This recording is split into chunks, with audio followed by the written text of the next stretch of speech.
En 2023, les jeunes sont encore passionnés par l'actualité, la preuve dans l'épisode 06 de Passionnés.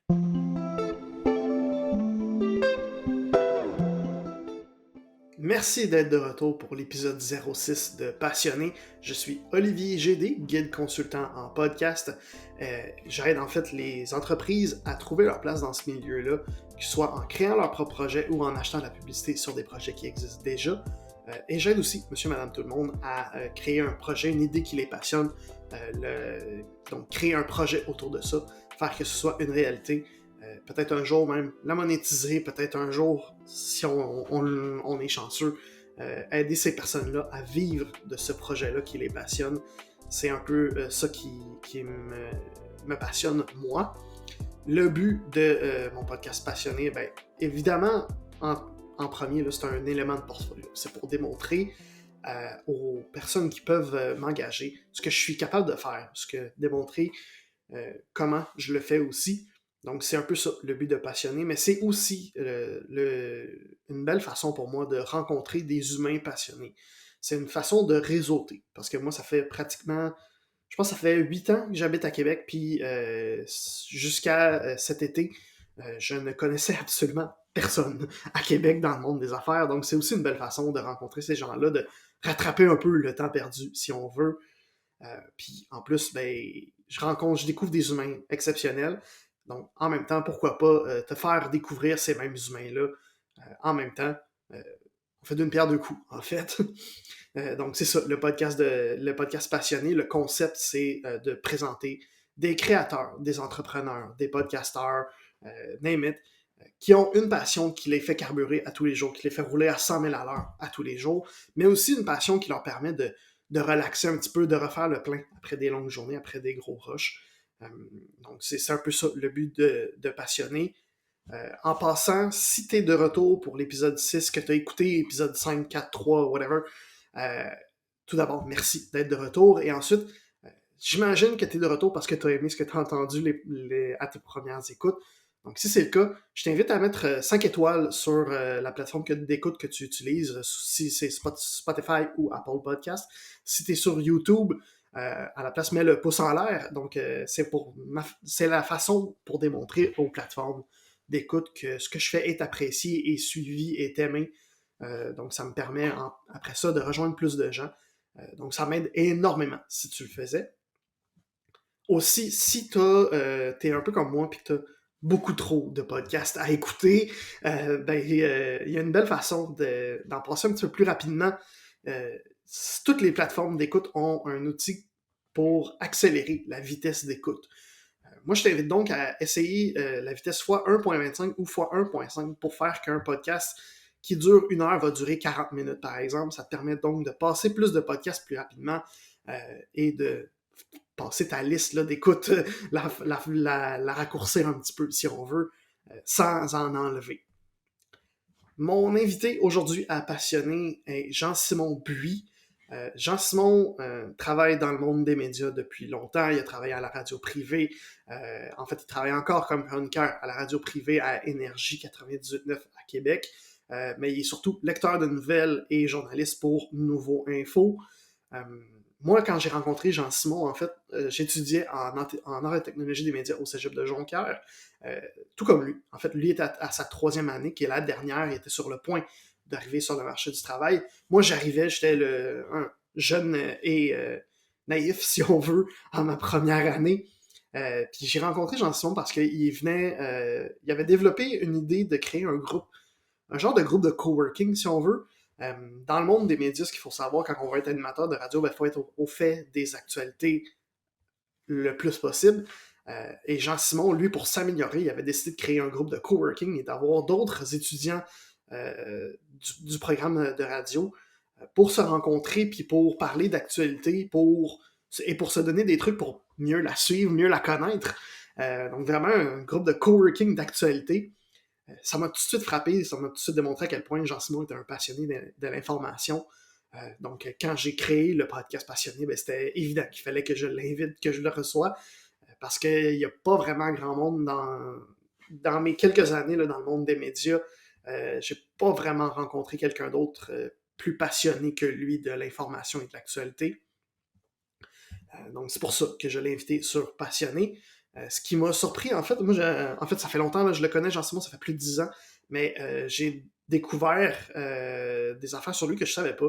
Entre autres, un an avant que je le rencontre, ben, j'ai passé proche de ne jamais le rencontrer, parce qu'il est passé proche de tout lâcher son programme d'études en radio pour aller vendre de l'assurance. C'était un ancien vendeur, Jean-Simon, il avait travaillé là-dedans, puis là, sa deuxième année de radio n'allait pas exactement comme il voulait, puis il a reçu une offre d'emploi d'un peu nulle part.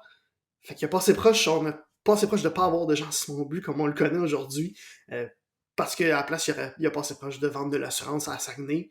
Il y a aussi un point en commun que je savais pas qu'on avait. On a tous les deux travaillé dans le monde de la radio entre nos deuxième et notre troisième année dans ce programme-là, dans Art et technologie des médias, profil radio. Moi, ça a été dans une petite radio communautaire en région éloignée.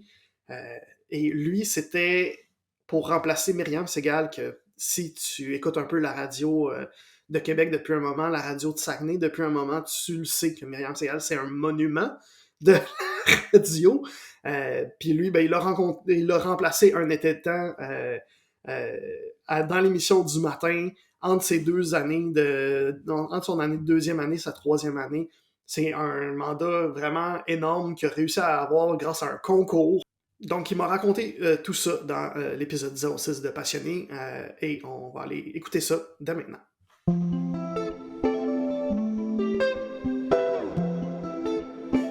Jean-Simon Buis, chef d'antenne chez Nouveau Info, nouvellement chef d'antenne, il me semble, journaliste et chroniqueur. Merci beaucoup d'avoir accepté mon invitation d'être sur le podcast Passionné et félicitations pour la nouvelle job. Merci beaucoup, Olivier. Content d'être là. On va commencer avec ton parcours un petit peu. T'as étudié en journalisme, en ATM, en radio, excuse-moi, en ATM, oui. en ATM à Jonquière, en art et technologie des médias. T'as été travaillé à la radio privée à Québec. Là maintenant, comme je disais, t'es chef d'antenne chez Nouveau Info. Qu'est-ce qui a alimenté ce parcours-là en commencer? Là, c'est quoi, mettons, le moment qui t'a fait dire « je m'en vais étudier en ATM à Jonquière » ? C'est une longue histoire. Aussi loin que je me rappelle, j'ai tout le temps été intéressé par la radio, la télévision, l'information, les bulletins de nouvelles. Ça jouait beaucoup chez moi, les bulletins de nouvelles. Donc, j'ai été confronté assez rapidement à ça. Ma mère aimait la politique. Rapidement, je me suis intéressé à la politique. J'ai toujours aimé parler constamment. Puis, j'ai jamais trop su non plus exactement ce que je voulais faire dans la vie. Parce que les jobs de bureau m'endormaient. J'ai besoin de quelque chose de stimulant, de défis constants. Et je suis arrivé un peu en ATM par accident ou par réalisation que je n'étais pas nécessairement heureux à l'université. En fait, j'ai étudié à l'université une session en sciences politiques. J'ai lâché parce que c'était pas tout à fait ce que j'aimais. J'étais allé étudier en études anciennes, qui est un peu l'équivalent d'études classiques, là, histoire, civilisation, langues anciennes, mythologie, tout ça. Quelque chose que j'aime beaucoup, un domaine qui m'intéresse encore beaucoup. Mais après 3 ans d'études, je commençais à trouver que il manquait un petit quelque chose redondant, puis je suis pas sûr que je me voyais là-dedans. Et là, la dernière session où j'étais à temps plein en études anciennes, à Radio-Canada, à l'époque, il y avait encore l'émission Tous pour un qui était animée par Francis Reddy. Une émission qui était une émission quiz sur un sujet très précis. Et une des thématiques de la saison, c'était les mythologies du monde, qui est un de mes dadas depuis que je suis tout petit. Donc, je me suis inscrit à l'émission. Pour vous donner une idée, là, il faut être une encyclopédie là, pour réussir à être concurrent à cette émission-là. Il faut que tu connaisses absolument tout. Alors, malgré les connaissances que j'avais déjà de base, tu avais des livres que tu devais littéralement maîtriser par cœur. Puis quand je dis par cœur, c'est 2 bonnes briques de quelques centaines de pages à connaître par cœur parce que les questions allaient dans toutes les directions. Et donc, ça a pris pas mal tout mon temps de cette session-là. J'ai lâché 3 cours. J'en ai gardé 2. Et je me suis mis à 100 000 à l'heure dans Tous pour un. J'ai tout appris. J'ai finalement réussi à être le concurrent et à gagner une bonne somme d'argent à la télé, tout ça. Puis, juste avant l'émission, la réalisatrice de l'émission a fait le tour de la vieille tour de Radio-Canada, qui est maintenant désaffectée. Puis, je disais, il me semble que ça m'allume, ce milieu-là. Je trouve ça cool. J'aime ça passer à la caméra. Ça m'intéresse. J'aimerais ça un jour faire de la télévision, avoir une émission, tout ça, mais ça se peut pas. Fait que là, la réalisatrice, elle me regarde, elle dit, pourquoi tu dis que ça se peut pas? Ben, je dis, je veux dire, tu peux pas devenir comme ça, faire de la télé, faire de la radio, ça se fait pas de même. Elle dit, fais-le. J'ai pogné 2 minutes, j'ai dit, OK, fais-le. Ça m'a resté en tête. Cette phrase-là, fais-le, il y a quelque chose en moi qui s'est comme allumé, qui s'est comme dit, finalement, ben, peut-être que ça se peut, puis c'est peut-être plus plausible que je pensais. Alors, dans les semaines suivantes, j'ai commencé à m'informer un peu sur le programme d'ATM. À ce moment-là, j'ai comme 23 ans. Je suis plus vieux, évidemment, que la plupart des gens. T'étais à l'Université Laval à Québec, Laval, c'est ça? à Québec, ouais. Et là, finalement, je regarde le programme et je me dis, hey, je vais aller en ATM. Je vais aller faire ATM, je vais partir de Québec, aller à Jonquière, m'installer. J'étais encore chez mes parents à ce moment-là, donc c'est un move quand même assez important. Les parents comprennent pas trop. Beaucoup d'amis comprennent pas énormément non plus le move. Ils sont comme, t'auras pas de job, tu trouveras rien, il n'y a pas beaucoup d'appelés, peu d'élus, il n'y a pas grand-chose. Je dis juste, c'est mes gars. Tu avais plusieurs années d'études déjà d'université derrière la cravate. Le parcours classique, entre guillemets, à ce moment-là, ben, c'est juste de continuer dans ce parcours-là. C'est ça. En fait, j'ai un DEC en sciences humaines préuniversitaire et j'ai presque un bac à ce moment-là. Presque. Il me manque quelques cours, il me manque 6 cours pour finir mon baccalauréat. Je suis à la toute fin de mon parcours. Je lâche l'université. C'est un investissement d'argent. Encore aujourd'hui, il te manque ces cours-là? Ben, j'ai pas un bac en études anciennes. J'ai complété depuis ce temps-là un bac multidisciplinaire en complétant des certificats. Maintenant, je suis bachelier, donc à temps partiel. Après ça, pendant la radio, j'ai complété un bac. D'ailleurs, je suis inscrit à un autre certificat en anthropologie présentement. Je continue les études, mais là, je suis bachelier. Mais le baccalauréat en études anciennes, je ne l'ai jamais complété. J'ai transféré ça en certificat, puis j'ai complété avec un certificat en sciences politiques, puis d'autres cours. Donc, j'ai un baccalauréat, mais pas là-dedans. Donc, je lâche le baccalauréat, donc tout l'argent qu'il y a là-dedans. À ce moment-là, je me dis, je ne retourne plus jamais à l'université, parce qu'à ce moment-là, c'est pas dans ma tête de revenir, tu sais. Le temps que j'ai passé, tout ça, je laisse ça de côté, puis je m'en vais m'exiler à Jonquière dans un programme de technique avec des kids de 17 ans qui rentrent, qui sont plus jeunes que moi, qui n'ont pas vécu quoi que ce soit. C'est ça, je m'en allais dire, tu étais quand même plus âgé que la majorité des gens là-bas. Oui, là, vraiment. Les 17-18 ans. Puis toi, t'avais quel âge à ce moment-là? 23 ans. Ouais, c'est ça. Je pense que je suis rentré à 23 ans. En chiffre, c'est petit, mais à ce moment-là d'une vie, là, c'est énorme comme différence. Surtout les premières sessions, je te dirais, la première année, je le voyais, là, le décalage, là, c'était comme, j'étais pas à la même place pantoute. Après ça, tu es rendu en deuxième, troisième année, là, comme ça devient, tu l'as fait ATM aussi, Oli, là, ça devient plus technique, plus les gens prennent la maturité, puis là, à un moment donné, tu finis par te rejoindre. Là. Mais au début, là, c'était quand même un clash. Mais ça pour dire que je m'en vais là-dedans, puis à ce moment-là, j'ai pas du tout dans l'idée d'aller en information. En fait, ce que j'écoutais à l'époque, c'était Énergie, justement. J'allais en arrière de moi. J'écoutais Énergie, c'était l'époque des grandes gueules, j'écoutais du musical, puis je me disais, c'est peut-être ça que j'ai le goût de faire, être un jock, être un animateur musical. J'avais beaucoup écouté Pierre-Yves Lard, j'étais bien fan de Pierre-Yves Lard. Je n'avais pas du tout la tête aux affaires publiques, même si, quelque part au fond, j'ai tout aimé ça. J'ai tout écouté la radio parler à Québec, nécessairement. T'sais.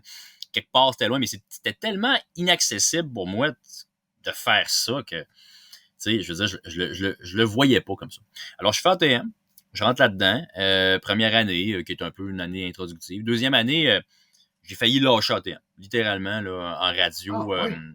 L'année technique, là, branchage de fil, toutes ces affaires-là, là, son in, son out, ça m'allumait pas pantoute, mais pas pantoute.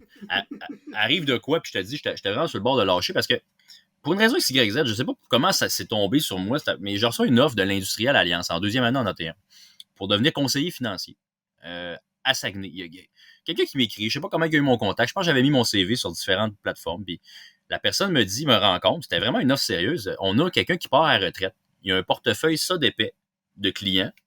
Puis, on voulait voir ta vibe. On aime ta vibe, tout ça. On te donnerait ses clients. Puis, on te paierait ta formation, tes crédits à l'AMF pour devenir conseiller financier. Puis, dans ça là, il faut savoir que j'étais vendeur, j'ai été serveur. La vente est une de mes cordes. J'ai toujours aimé la vente, tout ça. Il me dit, tu sais, puis oui, tu vas travailler fort, mais on va te donner tant de milliers de dollars pour te starter un peu. Oui, c'est un travail de longue haleine. Oui, c'était l'affaire, mais on te l'offrirait puis on te prendrait maintenant si ça te tente de commencer la formation. Sans rien d'autre, juste peut-être j'ai mis mon CV quelque part puis eux autres, ils veulent déjà c'est ça. Mais j'ai rencontré investir des milliers de dollars sur toi. Ouais, j'étais allé au bureau d'Industrielle Alliance, j'ai rencontré les gens, c'est des jobs qui fonctionnent bien. C'est pas, encore une fois, beaucoup de conseillers financiers appelés, peu d'élus, il y en a beaucoup qui t'offrent pas longtemps à la run, mais il y avait cette opportunité-là devant moi qui est arrivée un peu de nulle part. Alors, j'étais littéralement à ça de lâcher ATM. J'étais en deuxième année, j'étais avec ma blonde, puis j'ai dit, je suis écœuré, ça marche pas, j'ai pas de fun à faire ça. Je me rends compte que faire de la radio musicale, je pense pas que j'aime ça finalement. Et je suis sur le bord de lâcher. c'est assez loin dans les processus. J'ai fait un test d'admission là, qui me dit que oui, j'ai toutes les compétences de base pour pouvoir entamer la formation à l'AMF, tout ça. Puis là, d'un coup, je m'envoie chez IGA à Jonquière, puis je vois une pancarte au bout de la caisse de CKRS. Radio parlait à l'époque sur la rue Racine à Chicoutimi, Radio Parler. C'est écrit Radio Académie. Participer et remplacer Myriam Segal. Je suis comme, qu'est-ce que c'est ça, cette affaire-là? Myriam Segal. Qui, à l'époque, était un énorme nom et était déjà professeur aussi en. Oui, déjà professeur en ATM. Professeur en ATM, je sais très bien c'est qui. C'est la Morning Woman à CKRS. Ça fait des années et des années qu'elle anime l'émission. C'est une légende de la radio parlée de Québec et de Saguenay, surtout de Saguenay. Elle en fait encore. Elle a raté sa retraite, comme elle dit souvent, Myriam. Souvent, j'ai complètement raté ma retraite. Elle est encore là. Elle anime le week-end. Mais tout ça pour dire que je vois ça, je fais comme. Juste pour les gens qui ne connaissent pas, je veux juste pour les gens qui ne connaissent pas Myriam, moi aussi j'ai été étudiant de Myriam, j'ai fait le même programme que toi quelques années après toi. En fait, je pense que ma première année, c'était ta troisième année, je pense. Ouais, 2 ans. J'ai été collègue avec elle aussi à la radio à Québec. Puis je pense qu'elle a parlé qu'elle prenait sa retraite 3 fois. Là, oui. Encore, elle n'est toujours pas à la retraite pour vrai. Elle n'est pas capable. Elle est trop passionnée, Myriam. Mais écoute, c'est une excellente professeure. Tout ça pour dire que j'ai appris beaucoup de choses de Myriam. Mais bon, on en reparlera. Mais tout ça pour dire que je vois ça, pas à cap. Radio Académie, je m'en vais sur le site Internet. C'est littéralement un concours qui propose à des kidams de faire des auditions pour devenir Morning Man pendant un été de temps en remplacement de Myriam Segal. Ce qui est un peu se fait plus vraiment aujourd'hui. C'est vraiment rare. Il y avait un contexte. CKRS était une boîte qui venait d'être achetée par Attraction à l'époque, qui est devenue Arsenal, qui était on ne le savait pas à l'époque, mais sur ses derniers 1000 de radio parlé. On était à la toute fin. En fait, j'ai terminé pratiquement j'ai closé pratiquement l'époque radio parlé, parce qu'après ça, c'était autre chose qui est arrivé, puis c'est devenu du musical, rythme. Par la suite, aujourd'hui, c'est Rythme FM au Saguenay. Ça pour dire que je m'inscris. Pourquoi pas? Le truc de départ est simple, j'ai juste à m'inscrire, à aller faire un petit pitch dans le show de Sylvain Carbonneau dans le retour, Carbo. Et je m'inscris à ça, je suis un kid, je vais faire ça, et je me mesure à des pointures régionales connues, dont Mario Vézina, qui est un monsieur qui est chanteur au Saguenay, monsieur d'expérience, une belle voix basse, connu dans la région, tout ça. Moi, j'étais un kid, j'ai rien fait de ma vie, mais littéralement rien fait. Et je me lance là-dedans. T'as 2 programmes d'études incomplets à ton actif, dans le fond. C'est ça, exactement. J'ai rien. Je suis pas de la région. C'est tous des gens de la région. Donc, ma connaissance de la région, elle est limitée. Mais dans la vie, moi, je joue jamais pour participer. Je joue pour gagner, tout le temps. Je tolère bien la défaite. Mais que peu importe, les gens qui me connaissent le savent, que je joue au Uno, au Monopoly ou de façon professionnelle, je joue tout le temps pour gagner. OK? C'est ma philosophie, puis quand je travaille en équipe, même affaire. Les gens qui sont avec moi, je veux gagner avec eux autres. Moi, je suis pas là pour participer. Je veux dire, je suis là pour gagner, mais de façon positive. Là. Je suis pas là pour massacrer tout le monde. Puis, c'est pas ça, mais je suis quelqu'un de compétitif, je suis quelqu'un qui carbure à ça. Alors, je me mets dans l'idée que je vais gagner Radio Académie. Ça passe par des votes sur les médias sociaux, pas les médias sociaux, mais sur le site web pour aller chercher le vote populaire.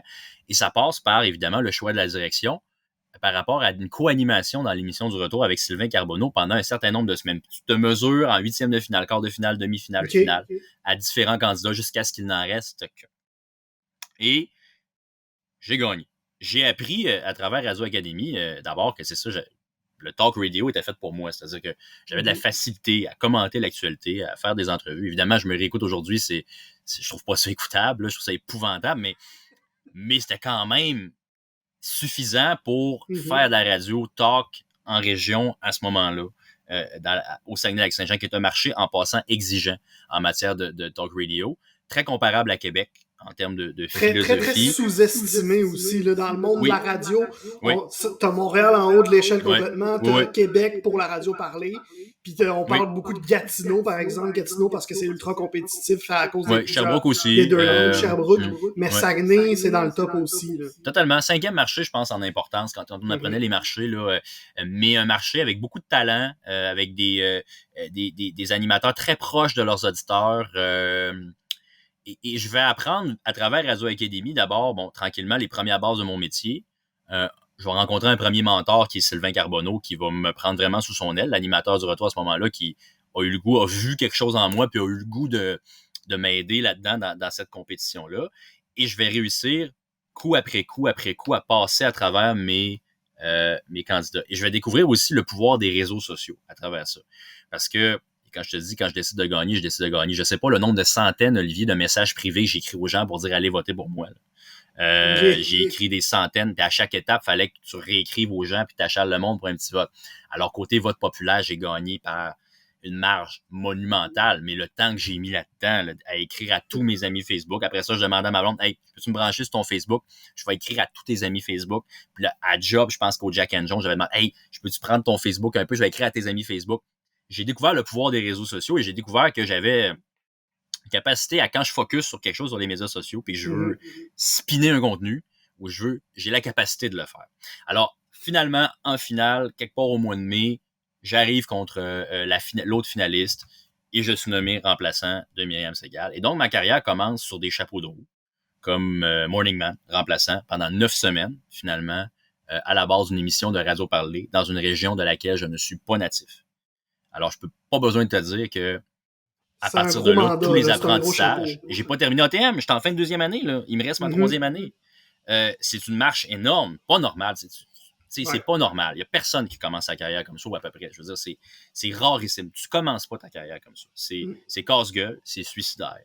Par la suite, Sylvain Chamberlain m'a dit, Jean-Simon, on s'entend, si t'avais pas été capable de le faire, premier show, je t'aurais sacré à la porte. Là. Je veux dire, on l'essayait, c'est un stunt radiophonique, mais tu l'as fait, t'as été capable de le faire. La marche était là. Il y avait une grève ou un lockout à quand écoute, là, ça remonte, okay, mais là, tout d'un coup, il a fallu que je maîtrise tout ce qui est industrie de l'aluminium, conflits syndicaux. Ouais. J'ai fait une entrevue à ce moment-là en studio pendant l'été avec François Legault, à ce moment-là, chef de la CAQ, qui venait de publier le livre Projet Saint-Laurent. Oh my God, ça fait longtemps, ça. Ça fait très longtemps. Il était avec François Bonnardel. Puis François Legault était sorti en disant « Ah, t'es pas pire. » Il était sorti. François Legault était une des premières personnalités politiques que j'ai interviewées.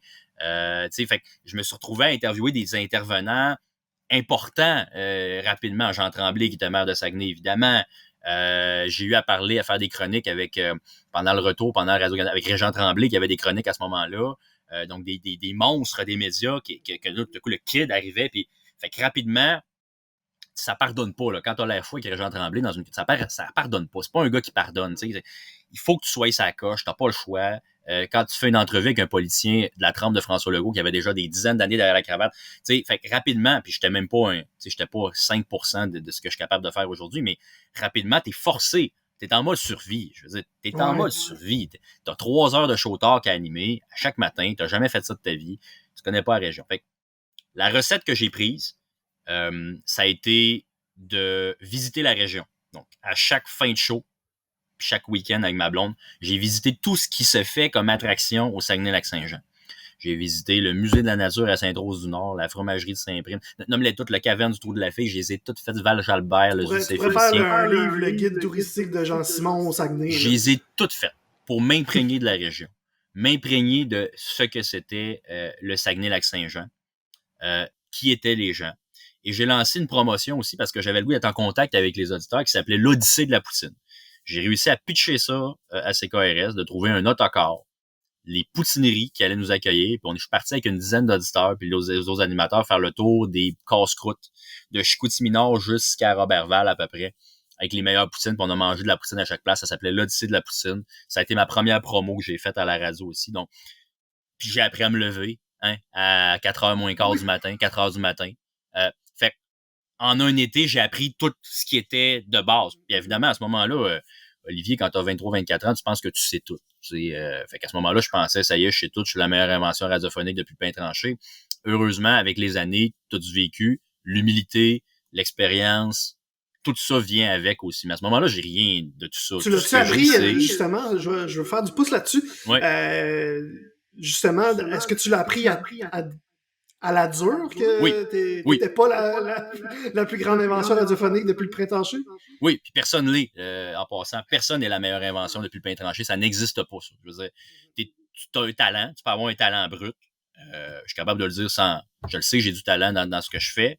Je l'avais, ce talent-là, mais tu n'as jamais le vécu. Puis le vécu vient avec les années. Alors oui, je l'ai appris en me cassant les dents à plusieurs reprises, en faisant trop, pas assez, en poussant trop, en manquant de respect à mes collègues, sans m'en rendre compte nécessairement. Je pense que j'ai jamais eu de mauvaise intention. Je suis pas quelqu'un qui est mal intentionné dans la vie, puis qui veut du mal aux autres, au contraire. Mais j'ai appris à travailler en équipe. Je savais pas comment travailler en équipe. J'ai appris à faire confiance aux autres. Je savais pas comment faire confiance aux autres. Je faisais juste confiance à moi-même. Tu sais. Tout ça, je l'ai appris à la dure avec des bons coups. Mais tu sais, il y a eu ceux que j'appellerais mes garde-fous, là, tu sais, des patrons qui ont cru en moi. Le premier, Sylvain Chamberlain, le fou-braque qui a décidé qu'il donnait un show du matin à un kid qui avait aucune expérience pendant 9 semaines. Après ça, Pierre Martineau, au 93, qui m'a ramassé quand c'était le temps. Mais ramasser aussi quand c'était le temps, tu comprends? Ramasser quand c'était le temps, mais ramasser à terre quand c'était le temps aussi et protéger. Patrick Bégin aussi.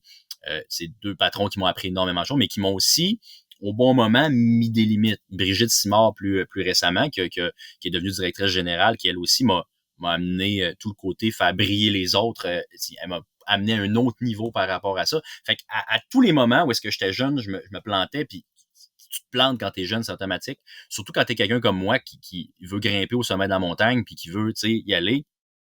Ben, ces gens-là m'ont protégé au bon moment, m'ont donné des leçons nécessaires au bon moment, mais ont été là aussi pour me donner une chance aussi, me redonner une chance quand je me plantais, quand j'en faisais trop, quand je faisais pas la bonne chose avec mes collègues, quand j'étais pas un bon joueur d'équipe. Donc, j'ai toujours eu ça aussi, là. C'est une chance d'avoir des gens qui croient en toi, puis ça, j'en avais des gens qui croyaient en moi visiblement, puis qui ont toujours fait en sorte que j'ai réussi à continuer puis à progresser là-dedans malgré plusieurs erreurs. Mais les erreurs, puis ça, c'est une phrase que je dis tout le temps maintenant aux plus jeunes, l'expérience, c'est la somme de tes erreurs. Fais pas d'erreurs, t'as pas d'expérience. Ça prend des erreurs. Faut que t'en fasses, puis si t'es fait pas à 21 ans, ça, c'est un député fédéral de longue date qui me l'a dit. Si tu les avais pas faites, Jean-Simon, tes erreurs à 22, 23, 24, 25, 26 ans, tu les aurais faites à 45 ans, puis 46, puis 47, puis 48 ans. Les erreurs doivent se faire. J'en fais encore aujourd'hui. Je vais continuer à en faire. Et je vais comme ça continuer à gagner de l'expérience. Puis l'autre affaire, ben, c'est l'attitude.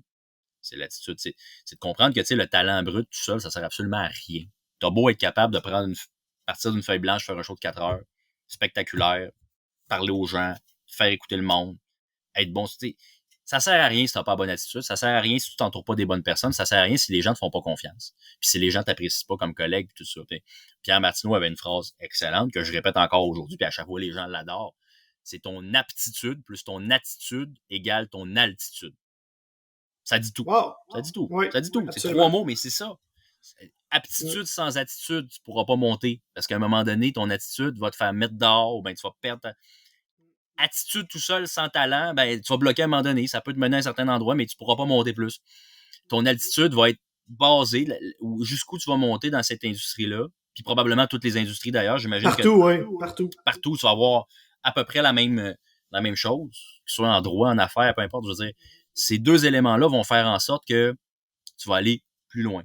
Fait que c'est là que est-ce que je l'ai appris à la dure? Totalement, là. Et puis j'ai failli perdre ma job à une couple de reprises, j'ai failli lâcher, mais j'ai tout le temps persisté, puis il y a tout le temps eu quelque chose de plus, quelque chose qui arrivait qui m'a comme rappelé que j'étais à ma place. En 2017, ça a été l'attentat à la Mosquée de Québec. Quand j'ai été appelé à animer l'émission spéciale le soir où c'était arrivé. Encore une fois, j'avais jamais fait ça, animer une émission spéciale. J'ai senti que j'étais sur mon X comme anchor d'une émission où est-ce que l'actualité arrivait, puis que là, les gens arrivaient, puis tout ça, puis je me suis rendu compte, OK, j'ai ce qu'il faut pour gérer le trafic, pour rassurer les gens dans un contexte comme ça, pour rester calme, pour pas partir dans des conjectures, pour rester dans l'information brute. On a peu d'informations, on reste avec ce qu'on a.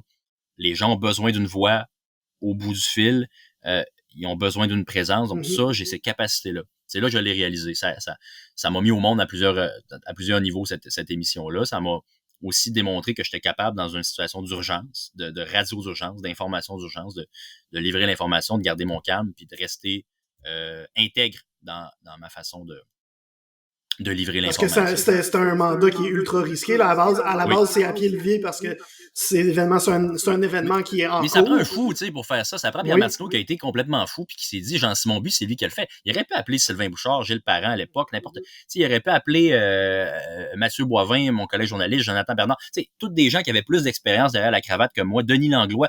Il aurait pu donner ça à n'importe qui, le l'anchor de cette émission spéciale-là.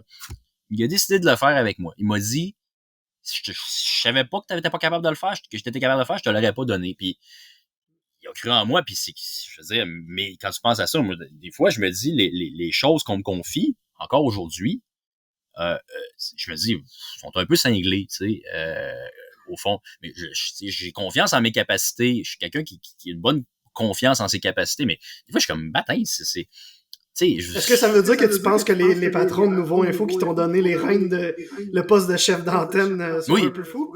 Oui, mais dans le bon sens aussi. Oui, un peu. Au même titre que je pense que Marie-France Bazot aussi, quand elle m'a approché pour nos années 20, j'avais jamais fait de télé. C'était un peu fou, ça aussi. Puis personne me connaissait ni d'Ève ni d'Adam à la télévision. J'avais jamais fait ça. J'étais un gars de radio. J'avais tout le temps à penser peut-être un jour faire de la télé, mais quand elle m'a dit ça, puis elle m'a dit, moi, ce que j'aime faire, c'est spotter les talents, puis dire, puis toi, je te vois à TV. Ben, crime, ça prend du guts. Puis après ça, il a fallu qu'elle vende ça à Télé-Québec. Puis tu sais, je veux dire, mais c'est un peu ça. Puis à mon échelle, moi aussi, quand j'ai des idées de reportage ou de quelque chose de même ou de stunt, whatever, ça prend de la folie pour les faire. Ça prend toujours de la folie pour faire. À l'échelle de la gestion, c'est ça, tu sais, un gestionnaire va croire en ses éléments, puis il va les placer aux bons endroits, puis il va être capable de dire, OK, telle personne, je suis capable de la faire avancer, puis là, hop là, celle-là, tu sais, elle essaie de monter les marches trop haut, ce qui était beaucoup mon cas. Moi, j'essayais de monter les marches 4 à la fois, là, tu sais. Puis là, je me faisais rappeler, hop là, tu sais, monte-les une à la fois, man, puis prends une pause entre chaque marche, parce que sinon, quand tu vas débouler, ça va faire mal en s'il vous plaît. À date, j'ai pas déboulé au complet l'escalier, tu sais. C'est déjà pas pire en 10 ans. Débouler quelques marches, remonter, tu sais, mais ça fait partie ça fait partie de qui je suis, puis je pense que je vais toujours fonctionner un petit peu comme ça. Je suis pas tranquille, j'ai pas une vie tranquille, j'ai pas une ascension tranquille, mais ça bouge beaucoup, c'est comme ça. Mais oui, si on revient un peu, si on revient un peu à ton été à la barre d'une émission du matin à Saguenay, entre 2 années de cégep d'un programme que il te reste un programme de radio à faire à finir. Est-ce que c'est là que ton amour pour l'information a commencé, ta passion pour l'information, pour l'actualité est née? Oui, ben, à partir de cet été-là, en mon fond intérieur, je me dis, je veux faire de la radio parler. C'est ça que je veux faire. Je veux être morning man. Je vais être animateur de radio parler. Oui, c'est vraiment ça. Okay. Je te dirais, ça a été l'élément déclencheur, là. Puis ça a été alimenté après ça par la suite parce que là, Myriam Segal, que je venais de remplacer, devenait ma professeure. Et là, Myriam m'a appris un paquet de choses pendant la 3e année. A su encore une fois une autre là, qui a su. Puis Myriam, encore aujourd'hui, je considère que c'est mon mentor principal. Dans tout ce qu'elle m'a appris. Puis encore une fois, une autre qui a réussi à me ramasser au bon moment, là, de temps en temps, dire comme là, ça, je m'attendais plus que toi de ça, je suis déçu de ce que tu as fait là, t'es capable de mieux, t'es capable de différent, t'es capable. T'sais, Myriam m'a toujours challengé, a jamais été complaisante avec moi, m'a pas traité différemment des autres étudiants, m'a juste donné les outils nécessaires avec ce que j'avais comme compétence pour. C'est mon mentor, Myriam Segal, je vais tout le temps le dire. Fait que j'ai progressé, j'ai compris, puis là, essentiellement, c'est ce que je voulais faire. Et là, de manière assez inespérée, après la 3e année, là, j'ai eu plusieurs offres très intéressantes. J'ai eu une offre à Week-end, à ce moment-là, pour aller dans l'émission qui était animée à l'époque par Pierre Yvelard, dans le retour. Très alléchante. J'étais très tenté d'aller là. Il voulait me rentrer dans l'émission. J'ai même fait un pilote qui avait très bien été. Puis après ça, j'ai eu le 93. J'ai rencontré Pierre Martineau, puis il m'a dit, ouais, il dit, tu sais, moi, je peux pas t'offrir une co-animation dans un retour tout de suite. Je peux pas t'offrir telle affaire, mais je peux te dire que tu vas apprendre. Je peux te dire que tu vas avoir des opportunités, que tu vas avoir cet été, j'ai quelque chose pour toi après ton stage. Puis après ça, on verra qu'est-ce que je suis capable de t'offrir par la suite, si ça s'est bien passé, puis nanana. Puis il m'a assez vendu ça que j'ai fait le choix d'aller au 93, puis de faire finalement un bon bout de chemin, parce que je suis resté là presque 8 ans. Presque 8 ans. Ouais, presque 8 ans. Ça fait 10 ans que je suis dans les médias, mais je suis resté presque 7 ans et demi au 93 ans. Puis qu'est-ce qui te fait triper dans l'actualité, dans suivre l'actualité, être la personne qui informe les gens? C'est quoi Ouais. qui te fait triper là-dedans? Qu'est-ce que tu vas chercher comme feeling, comme thrill? Tu sais, quand tu dis que tu t'es jamais senti autant sur ton X que quand tu as animé l'émission spéciale Oui. de l'attentat de la mosquée de Québec. Qu'est-ce qui t'a fait ce thrill-là? Parce que, à base, cet événement-là est très négatif pour beaucoup de gens, puis c'est normal. Mm-hmm. Puis, mais on comprend pourquoi toi, oui, c'est négatif, mais pour ta carrière, ça a été positif parce que ça t'a. Et tu t'es jamais senti autant sur ton risque que ça. C'est quoi qui a fait ça? Je pense que, d'abord, j'aime parler, j'aime raconter aux gens. J'aime beaucoup raconter aux gens. J'aime créer un lien avec les gens, puis là, expliquer les choses de manière rassurante. Puis j'aime ça être la voix. J'aime ça être la voix qui est entendue. Puis j'aime ça j'aime raconter. Je pense que ce serait la chose la plus simple. J'aime ça la raconter. J'aime ça raconter. J'aime ça analyser en temps réel ce qui se passe dans le monde autour de moi. J'aime ça comprendre le comportement humain. Avant tout, c'est ça. Là, je le réalise de plus en plus. Ça, je fais un certificat en anthropologie. C'est ça qui me passionne vraiment. Là, c'est comment les sociétés fonctionnent, comment les cultures fonctionnent, pourquoi certaines pratiques sont universelles d'une société à l'autre.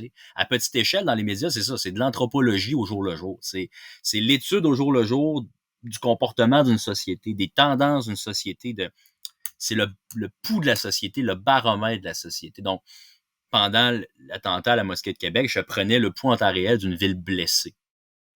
Mm-hmm. Je sauvais pas des vies, là, ça c'était la job des gens à l'Enfant Jésus qui ont accueilli les blessés.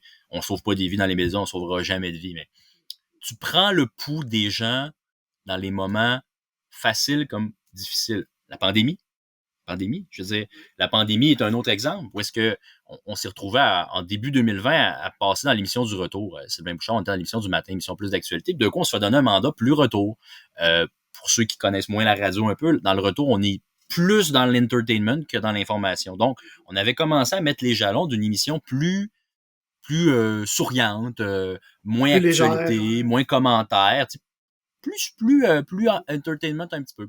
Et là, la pandémie arrive en mars 2020 et on se retrouve après les conférences de François Legault à 13h tout le temps, et ceux qui sont en analyse avec les experts, tout ça, là aussi, c'était de la radio d'urgence, puis de la radio où est-ce que on prenait le pouls d'une société blessée. Puis je pense que c'est ça, parce qu'il y a rarement des très bonnes nouvelles dans l'actualité, mais je pense que c'est ça que j'aime. J'aime prendre le pouls de la société. Écouter ce que les gens ressentent. Puis après ça, leur renvoyer ce reflet-là avec des pistes de solutions. Alors, je sais pas, l'inflation, les gens sont... Présentement, l'inflation frappe très, très fort le coût de la vie. Par notre faute et par la faute de facteurs qui ne sont pas sous notre contrôle. Moi, amener des clés de compréhension par rapport à un phénomène. Pourquoi, par exemple, dans des quartiers cossus maintenant, il y a des frigos partage qui se vident l'espace d'un instant. Pourquoi, tu sais, juste des clés de compréhension et des clés de solution pour souvent des événements complètement banals, mais pour expliquer pourquoi. Parce que chaque petit phénomène de société a un impact sur les gens. J'ai un exemple vraiment, vraiment niaiseux, là. C'est hyper niaiseux, là. Je m'en vais avec ma blonde, là, je pense que c'était la fin de l'automne dernier, au début de l'hiver dernier, à la pharmacie, puis on attend 40 minutes pour renouveler une prescription, mon petit gars, puis je suis comme, mais c'est bien long. Puis tout le monde attend vraiment longtemps après ces médicaments, mais de façon épouvantable. Mais je suis dis, qu'est-ce qui se passe? Avant, à la pharmacie, t'allais là, t'allais te chercher un paquet de Juicy Fruit, puis tes médicaments, ça prenait 2 minutes, tu t'en allais. Je me dis, je vais me poser la question, pourquoi? Aux pharmaciens, puis à l'ordre des pharmaciens. Puis là, on m'explique que pénurie de main-d'œuvre, plus d'actes de la part des pharmaciens depuis la nouvelle loi, fait en sorte que, et je cite le président de l'Ordre des pharmaciens, la pharmacie rapide, c'est terminé. C'est un reportage qui a été parmi les plus vus sur le site pendant 1 mois de temps. Parce que tu venais expliquer aux gens pourquoi, quand je m'en vais chercher ma prescription, c'est long. Donc, je perds du temps dans ma vie pour ça, qui fait en sorte que je perds du temps pour ça. Eux autres aussi ont la même interrogation que toi. Ils l'ont vécu, eux autres aussi. Exact. Alors, tout ce que je suis, moi, essentiellement, c'est quelqu'un qui a une voix, qui a des contacts, qui a les moyens d'aller poser des questions pour expliquer des choses. Puis c'est ça que j'aime à la base, c'est juste ça. Je me pose beaucoup de questions dans la vie. Et moi, par mon métier, par mes fonctions, j'ai le privilège de pouvoir aller chercher des réponses. Puis après ça, de l'expliquer aux gens. C'est un privilège et une responsabilité énorme Puis on le voit de plus en plus avec les réseaux sociaux, la désinformation, c'est énorme comme responsabilité. On ne sauve pas des vies, mais on peut changer des vies. On peut changer des choses par notre professionnalisme ou notre absence de professionnalisme. Fait que c'est une responsabilité qui est importante. Fait que je pense que c'est ça. Autant dans un attentat, un accident, j'aime me coller l'oreille au sol, écouter qu'est-ce qui se passe, essayer de sentir, OK, ouais, la société, là, tu sais, avec mon nez, est rendue là. Il y a ça qui se passe maintenant. Moi, j'ai cette intuition-là. Je vais essayer de l'avérer, de vérifier si c'est une bonne intuition en posant des questions à des gens qui s'y connaissent. Puis une fois que je vais avoir ces explications-là, je vais pouvoir les raconter aux gens de façon intelligible, intéressante et qui va leur donner le goût d'en savoir plus.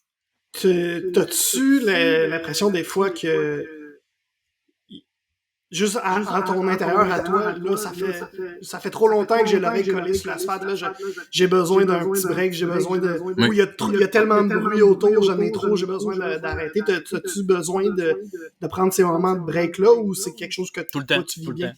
Tout le temps, au quotidien. Tu peux pas baigner constamment dans l'actualité, puis c'est dangereux de le faire aussi, pas dangereux dans le sens... c'est dangereux pour la santé mentale, oui, définitivement. Et c'est aussi dangereux de se déconnecter des gens, parce qu'il faut pas oublier une affaire, et c'est quelque chose que... Je veux pas lancer la pierre à personne, mais je trouve souvent qu'en journalisme ou peu importe, à un moment donné, tu as tellement le nez collé sur la vitre que tu penses que certaines choses sont d'intérêt, mais dans le fond, les gens s'en fichent, tu sais. Les gens sont pas intéressés par ce que tu racontes. Et ça, c'est la pire affaire quand tu es dans les médias. Quand tu es un conteur que personne n'écoute, c'est épouvantable. C'est la pire chose qui peut arriver à un conteur. Bon, avec un conteur d'histoires vraies, comme j'aime me définir, doit s'assurer que les histoires qu'il raconte sont intéressantes. Et pour ça, il faut que tu prennes des pas de recul. Parce que si tu es tout le temps dans les tableaux, les chiffres, les analyses, les sondages, les politicailleries, tu vas penser que c'est ça qui interpelle les gens, alors qu'au fond... je te le rappelle, c'est pas un jugement, mais il y a beaucoup de gens qui connaissent pas leurs députés. C'est juste que leur vie est tellement remplie, il y a tellement d'éléments, il y a tellement de stresseurs que c'est ça qu'il faut aller chercher. La politique intéresse les gens, c'est-à-dire l'effet de la politique sur leur poche, leur santé, l'éducation de leurs enfants, leur qualité de vie. Mais les politicailleries auxquelles on accorde énormément d'importance dans la sphère médiatique en général, je sais pas. J'émets un point d'interrogation, je ne sais pas. Fait que je pense que de prendre un pas de recul de l'actualité, ça te permet justement, en faisant des activités que tout le monde fait, en rencontrant des gens, en allant dans des événements, décrocher permet souvent d'être plus accroché sur la réalité des gens et leurs préoccupations. Fait que quand tu as besoin de ces breaks-là, ces pauses-là, premièrement, comment tu le ressens que tu as besoin d'un break? Qu'est-ce que tu décides de faire pour avoir ce break-là, pour te donner ce break-là? Écoute, tu le ressens en dedans, là, honnêtement, c'est souvent, c'est à peu près quotidien, là, parce que tu t'en rends pas compte dans ta journée, mais tu sais, j'appellerais les engrenages dans ton cerveau qui tournent sans arrêt, là, qui font des liens, c'est épuisant, tu sais. Fait que, tu sais, moi, dans le fond, je suis collé sur la réalité, tu sais, je raconte des histoires vraies constamment, je suis tout le temps collé sur la réalité. La réalité, elle n'est pas tout le temps rose, même que je te dirais que de ce temps-ci, elle est pas mal dark, là. Je veux dire, quand tu regardes qu'est-ce qui se passe, tu sais, souvent, je vois des amis de ce temps-ci, ils me disent hey, « mais ça va mal, hein? » Oui, ça va mal. Je veux dire, économiquement, ça va mal, politiquement, ça va pas très, très bien, puis ça a rarement été aussi mal depuis un certain temps. Ben, à trop consommer de réalité, ben, souvent, ce que je vais faire, littéralement, c'est que je vais décrocher de la réalité complètement. Pas par la drogue, là, je vous rassure. Je prends de la méthamphétamine. C'est pas la porte de sortie. Non, je vais aller dans l'imaginaire, tout simplement. L'imaginaire. Ouais, si tu m'ouvres la porte, je pensais pas que tu allais m'ouvrir la porte aussi grand que ça, mais pour la deuxième passion la deuxième passion, c'est l'univers geek, donc c'est du faux réel, dans le fond, à une certaine c'est du faux réel. C'est des mensonges, c'est magnifique. Tu sais, je te l'ai dit, je suis un maniaque de mythologie. Les mythologies, c'est ce que j'aime à dire que c'est les plus beaux mensonges jamais racontés par l'être humain. Puis des mythologies, il y en a eu de toute époque. Dans la mythologie grecque, à l'époque antique, mais aujourd'hui encore, on a nos mythologies. Quand des historiens, des anthropologues, dans quelques siècles, vont se pencher sur quelles étaient les mythologies des 20e et 21e siècle, ben, ils vont probablement sortir l'univers de Star Wars, les super-héros Marvel, le médiéval fantastique. Ils vont sortir ça, puis ils vont dire, ça, c'était l'univers de Tolkien, le Seigneur des Anneaux, tout ça. Même que, tu sais, quand je le pousse un peu au ridicule ou à l'extrême, imagine que, je sais pas, on l'échappe vraiment avec les changements climatiques, l'humanité s'éteint complètement, puis il y a une race extraterrestre qui débarque, puis il reste juste quelques vestiges. Je tombe sur des documents vidéo écrits sur Capitaine America, puis sur Superman, puis sur Batman, puis tout ça. Puis ils vont peut-être se dire, ah ben, les gens de cette planète-là croyaient en des dieux qui s'appelaient Superman, puis Batman, puis ci, puis ça, tu sais. Un peu comme, puis parce que souvent les gens pensaient, les Grecs étaient niaiseux, ils croyaient à 12 000 dieux. Non, tu sais, c'était plus diffus que ça. Les gens étaient conscients que c'était des mythes, que c'était pas à 100% de la réalité, que c'était différent, par exemple, de qui gouvernait leur cité, puis il y avait des nuances. T'sais. Au même titre que, tu sais, aujourd'hui, on a des mythologies, puis elles sont très importantes dans la culture populaire, tout ça. C'est complètement un paquet de fausseté. La quantité d'informations dans ma tête que j'ai à propos des planètes de Star Wars, des races, de leur langue, des Jedi, des Sith, de l'univers de Tolkien, de l'histoire des elfes, de tout ce que tu peux imaginer de l'univers geek, c'est épouvantable. C'est toute la connaissance complètement inutile, en guillemets. Là, je veux dire, ça prend de la place sur le disque dur, puis dans les faits, je veux dire, c'est du vide total. Là, je veux dire, mais c'est comment que t'es tombé en amour de l'univers? Est-ce que c'est un univers en particulier qui t'a fait tomber en amour avec le reste? C'est tous les univers. Moi, je te dirais qu'à la base, tout ce qui est médiéval, fantastique est un peu mon dada principal. Ça, puis la science-fiction. Là, j'ai un amour un peu les deux pour. C'est un peu les deux éléments, là, la science-fiction et le médiéval fantastique. Comment je suis tombé là-dedans? J'ai toujours eu besoin de m'évader de la réalité. J'ai pas eu une enfance nécessairement facile, beaucoup d'intimidation, racisme, tout ça. J'ai tout le temps eu besoin de m'en aller dans des univers imaginaires parce que justement, la réalité était trop dure, elle était trop dark. Fait qu'est-ce que tu fais dans ce temps-là quand t'es un petit gars, là, une petite fille? Ben, tu t'imagines que t'es capable de te défendre contre tes agresseurs, peu importe ce que c'est, tu sais. Tu t'imagines que t'es capable, que t'en as des super pouvoirs toi aussi, puis que tu vas être plus tard, tu vas être un super-héros, tu vas être Spider-Man, tu vas être Luke Skywalker, ça devient un mécanisme de défense. Je pense que ça part de là. Fait que là, je suis tombé dans les héros de la mythologie, puis après ça, les super-héros d'aujourd'hui, puis tout ça, puis il y a quelque chose, il y a souvent des leçons derrière ça. C'est souvent plus profond que ça en a l'air aussi. Ça en dit beaucoup sur une société. Quand je te dis à quel point ça m'intéresse, comment les sociétés fonctionnent, les religions m'intéressent, les mythologies m'intéressent parce que elles en disent beaucoup sur la réalité. C'est un paquet de fausseté, les religions, les mythologies, tout ça. Les gens s'entretuent au nom de bonhommes imaginaires, mais ça a un impact sur le réel, mais direct. Quand quelqu'un tue au nom d'un dieu ou s'ostine ou décide de passer une loi anti-avortement parce que dans la Bible, selon lui, Dieu interdit l'avortement, ça a un impact direct sur la vie. Donc, l'imaginaire, qui a l'air un peu niaiseux, l'imaginaire impacte le réel quotidiennement. Et je pense que c'est pour ça que j'ai une passion comme ça pour l'imaginaire, puis que je m'évade à travers des jeux vidéo à monde ouvert, où tu te perds à travers des planètes, à travers des paysages médiévaux, en te promenant, tu te perds, tu sais, des séries, des bandes dessinées, des choses qui ont aucun lien avec la réalité, parce que ça me fait une coupure avec des controverses autour du tramway à Québec ou Dieu sait quelle autre question d'actualité qui prend beaucoup de place. Ça me permet de partir dans mon imagination puis d'aller chercher autre chose. On s'obstine pas sur le tramway dans le monde du Seigneur des Anneaux, là, c'est ça? Non. C'est le bien contre le mal, puis c'est ça, puis il y a quelque chose de rassurant là-dedans aussi, probablement, dans les univers imaginaires, c'est plus tranché, hein, tu sais, c'est comme ça, c'est ma façon de peut-être le voir. C'est le monde, il est complexe. Les théoriciens, les gens qui sont tombés dans les théories du complot, pourquoi ils sont tombés dans les théories du complot? C'est parce que le monde est complexe, parce que les théories du complot offrent des visions claires du bien et du mal. Donc, c'est toutes les études, c'est pas moi qui le dis, c'est des études qui le démontrent. C'est manichéen, c'est plus simple, ça baisse l'anxiété. Ben, ma façon de baisser l'anxiété est un peu similaire, c'est-à-dire que je vais chercher des référents plus simples, imaginaires, moins gris, moins complexes, qui viennent juste me permettre de baisser la tension un petit peu. C'est facile de suivre le parcours d'un Jedi tenté par le côté obscur. Il y a pas beaucoup de zones grises. Il y a pas beaucoup de... C'est plaisant de se mettre dans la peau d'un autre personnage, de décrocher complètement de la réalité, de créer des univers fantastiques, de les narrer dans un univers comme Donjon Dragon. Tu sais, t'es pas dans le réel, t'es complètement ailleurs. Tu fais juste t'amuser, tu sais, simplement. Tu sais. Puis je pense que le jeu, on a tellement perdu le jeu. Là, les gens jouent pas. Au sens, moi j'ai un petit garçon de 19 mois, il apprend par le jeu, il n'apprend que par le jeu. T'sais. il apprend par d'autres façons, mais c'était démontré que je pense que 400-500 répétitions pour apprendre quelque chose de façon traditionnelle. Par le jeu, c'est comme 10-15. Je le vois tout de suite avec mon petit gars. Juste en donner un exemple.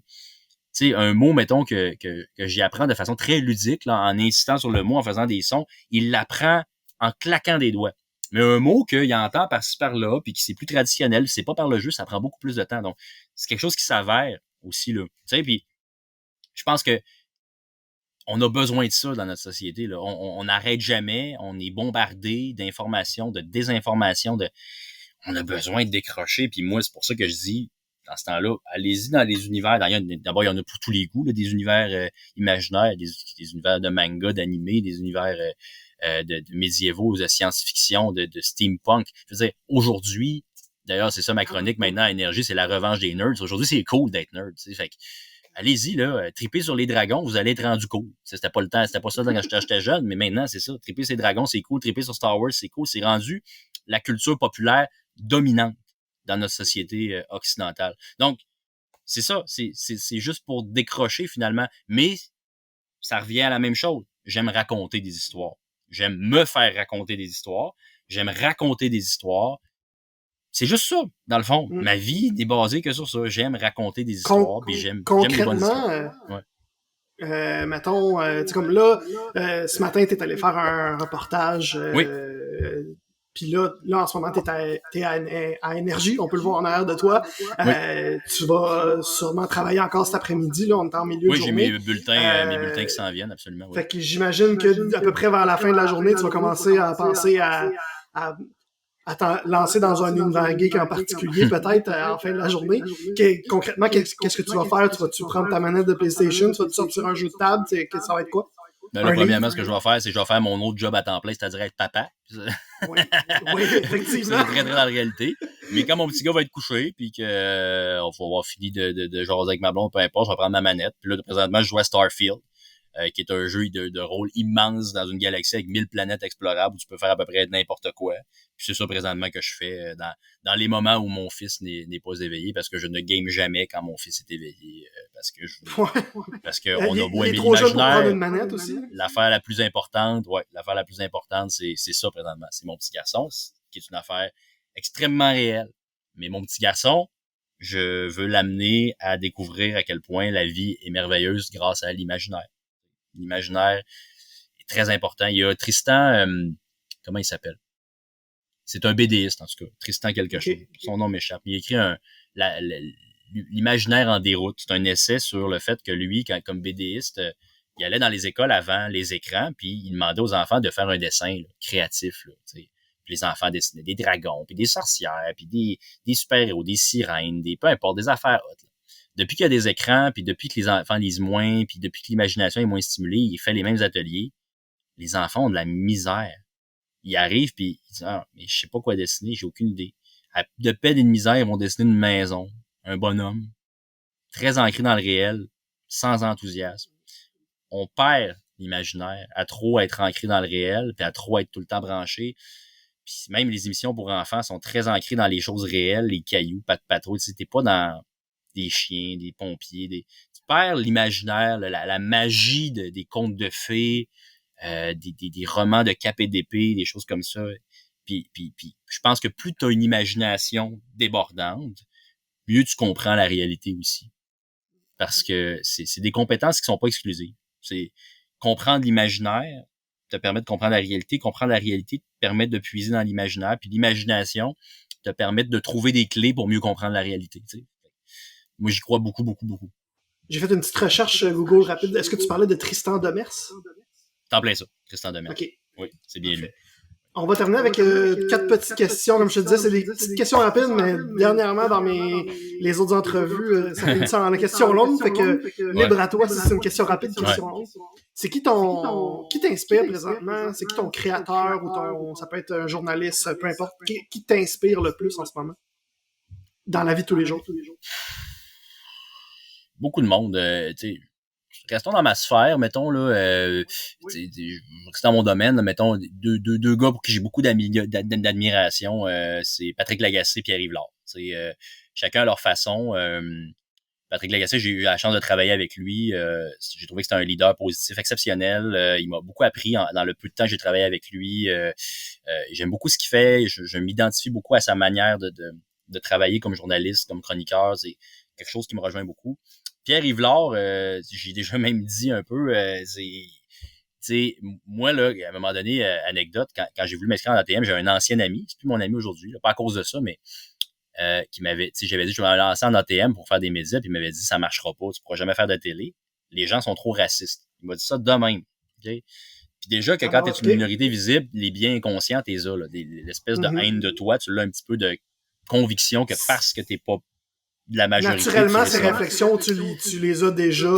Juste par réflexe. Puis moi, Pierre Yvelard, le fait que quand je l'ai vu sur une photo du CRTQ comme finissant, puis j'ai vu que c'était un homme noir qui était rendu aussi haut dans la sphère médiatique, m'a permis de croire que c'était faisable. Puis que quand t'avais du talent, tu te rendais où est-ce que t'es supposé te rendre. Puis Pierre Yvelard, peu importe la couleur de peau qu'il aurait eu, il aurait scoré puis il aurait été parmi les meilleurs animateurs au Québec. Fait que je te dirais, ces deux-là, c'est dans ma sphère dans ma sphère médiatique. Là, c'est un peu mes deux inspirations de communicateurs, mettons. Ouais. C'est quoi ton coup de cœur des derniers temps? Tu m'as parlé du jeu Starfield. Ouais. J'ai vu ta publication Facebook dernièrement. Je pense hier ou ce matin. Ça serait ça ton coup de cœur des derniers temps? Oui, mais si je te disais vraiment mon gros coup de cœur général des derniers temps, ça frôle un peu l'univers gay quand même, mais c'est Oppenheimer, le film. Assorti du roman graphique La Bombe. Que je vous recommande beaucoup si vous avez aimé Oppenheimer, puis il y a des bonnes chances que vous l'ayez vu parce qu'il a tellement été vu, là, mais c'est un roman graphique qui a été écrit par trois auteurs français, mais l'illustrateur est québécois. Et ça retrace tous les angles morts qui sont pas abordés dans Oppenheimer. Donc, le point de vue japonais, le point de vue russe, le point de vue allemand, même. T'as beaucoup de choses qui sont pas vraiment touchées dans Oppenheimer. Et ça va plus loin, puis t'apprends des choses épouvantables sur la création de la bombe atomique. Fait mon coup de cœur récent, ça a été cet événement-là. Et un autre aussi, je t'en rajoute, cinéma aussi, Les Chambres Rouges, le film québécois qui est paru récemment, qui est un thriller magistral, qui n'est pas un bon film québécois, qui est un bon film tout court, et que je vous invite à courir voir parce que c'est vraiment un excellent film. Fait que je te dirais que... Il va falloir que j'aille faire ça ce soir. Oui, très très bon. Tu seras pas déçu. À l'inverse, ton coup de gueule des derniers temps, ce serait quoi? Tu m'as parlé de politique aérienne tantôt, peut-être que c'est quelque chose là-dedans, ou peut-être ça n'a pas rapport du tout. Je vais faire attention, je garde plus une réserve que dans le temps que je faisais de la radio d'opinion, mais ouais. Je pense que c'est le climat général. C'est juste une observation. Okay? À chaque jour, moi j'ai un autocollant sur ma voiture en arrière, bébé à bord. C'est ma petite Corolla, là, quand je vais porter mon fils puis je retourne à la garderie. Chaque jour, soit je me fais couper par quelqu'un sans clignotant puis je me faire rentrer dedans, soit je vis un geste de quelqu'un de colère ou de rage au volant. Un fuck you, un regard excédé, quelqu'un qui me colle au derrière. J'ai un autocollant bébé à bord. Est-ce que tu penses que ça a un lien ou c'est juste que t'es remarques plus? Non, ça n'a pas rapport avec bébé à bord. C'est juste que je me dis, hey, quand tu vois quelqu'un qui a un bébé à bord, en plus, me semble que tu devrais prendre ton gaz égal. En tout cas, moi, c'est mon réflexe quand je vois une petite famille, tu sais, je fais encore plus attention. Même chose quand je traverse avec ma poussette. Observation aussi. Je dirais simplement que tout le monde devrait prendre une grande respiration. Collectivement, on devrait tous prendre une grande respiration, puis je vais m'arrêter là, mais je pense que tout le monde est capable de faire des liens avec un paquet de phénomènes dans la société sans que j'ai besoin d'expliquer. Non, effectivement. Mais je suis d'accord avec toi, là, on devrait quasiment se faire une séance méditative quotidienne, générale, collective. Tout le monde. On respire. Tout le monde en même temps. 3-4 grandes respirations. On ouvre calme, là, puis on va faire un petit 5 minutes. 4-5 respirations conscientes, puis je pense que tout le monde irait mieux. C'est tout. En terminant, c'est quoi ton défi des prochains mois? Mon défi des prochains mois, c'est de devenir papa d'un deuxième. Professionnel. Ouais. C'est de devenir papa d'un deuxième petit garçon qui arrive en décembre, le 2 décembre. Donc, c'est de doubler ma charge parentale. Devenir papa, ça a été la plus grande aventure de ma vie. Ça met aussi en perspective le fait qu'au fond, ta job et ta carrière, c'est pas si important que ça. Il y a des choses pas mal plus importantes que ça dans la vie. Et donc, ça va être ça mon défi des prochains mois. Ça va être de devenir une meilleure personne, un meilleur papa. Et par le fait même, je vais devenir un meilleur professionnel de la communication, puis un meilleur être humain. Donc, mon défi des prochains mois, des prochaines années, devenir un meilleur être humain au quotidien, par le biais de mes enfants qui vont m'en apprendre à chaque jour, comme Maxence présentement m'en apprend à chaque jour. Ben, tout d'abord, félicitations. J'avais manqué cette annonce-là, fait que félicitations. Puis on va te souhaiter bonne chance dans ce gros défi qui s'en vient. Merci beaucoup, Jean-Simon Buis, d'avoir passé à mon podcast passionné. Je l'apprécie énormément. Tu as été extrêmement généreux. Vraiment, c'était génial. Ça fait plaisir, Olivier. Puis au plaisir de se reparler bientôt.